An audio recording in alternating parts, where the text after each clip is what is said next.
মোহাম্মদ ইউনূসকে হাসিনার বেনজির আক্রমণ। বাংলাদেশে তদারকি সরকারের প্রধান উপদেষ্টার বিরুদ্ধে খুনের ছকের অভিযোগ। মোহাম্মদ ইউনূসের বিরুদ্ধে অভিযোগ শেখ হাসিনার, তাকে এবং তার বোনকে হত্যার ছকের অভিযোগ। একই সঙ্গে তদারকি সরকারকে অবৈধ বলে দাবি হাসিনার।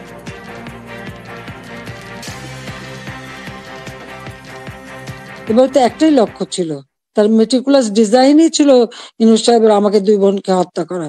কাজেই আবার বাংলাদেশ ফিরে আসবে, মুক্তিযুদ্ধের চেতনা গড়ে উঠবে, শহীদের রক্ত কখনো বৃথা যেতে পারে না, এটাই আমার কথা। আমি ছাত্রলীগকে ব্যান করেছে, ছাত্রকে ব্যান করার কোনো অধিকার নেই, কারণ ইউনূস সাহেবের ক্ষমতা দখল সম্পূর্ণ অবৈধ, অসাংবিধানিক। অস্ত্র অর্থের জোরে মানুষ খুন করে মানুষের লাশের উপর পাড়া দিয়ে সে ক্ষমতা এসেছে।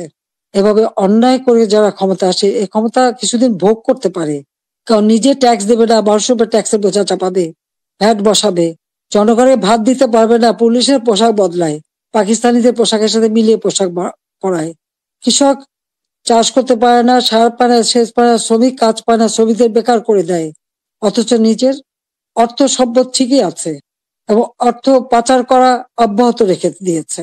এবং বাংলাদেশের মানুষকেও বলবো, আপনারাও এই অন্যায়ের প্রতিবাদ করবেন, প্রতিরোধ গড়ে তুলবেন, বাংলাদেশকে এভাবে ধ্বংস হতে দেবেন না।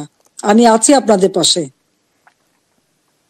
বাংলাদেশের শেষ স্মৃতিসৌধ ধ্বংস, কাঁদো বাংলাদেশ কাঁদো। কট্টরপন্থীদের দাপাদাপি নিয়ে এক স্যান্ডেলে ক্ষোভ প্রকাশ তাসলিমা নাসরিন। হাসিনার উপর রাগ, তাহলে বঙ্গবন্ধুর মিউজিয়াম কেন পোড়ানো হচ্ছে? হাসিনাকে দেশ থেকে তাড়ানোটাই কি যথেষ্ট নয়? এক স্যান্ডেলে ক্ষোভ উগরে দিয়েছেন তাসলিমা নাসরিন। শেখ মুজিবের মিউজিয়ামের হামলাকারীরা স্বাধীন বাংলাদেশ চায় না।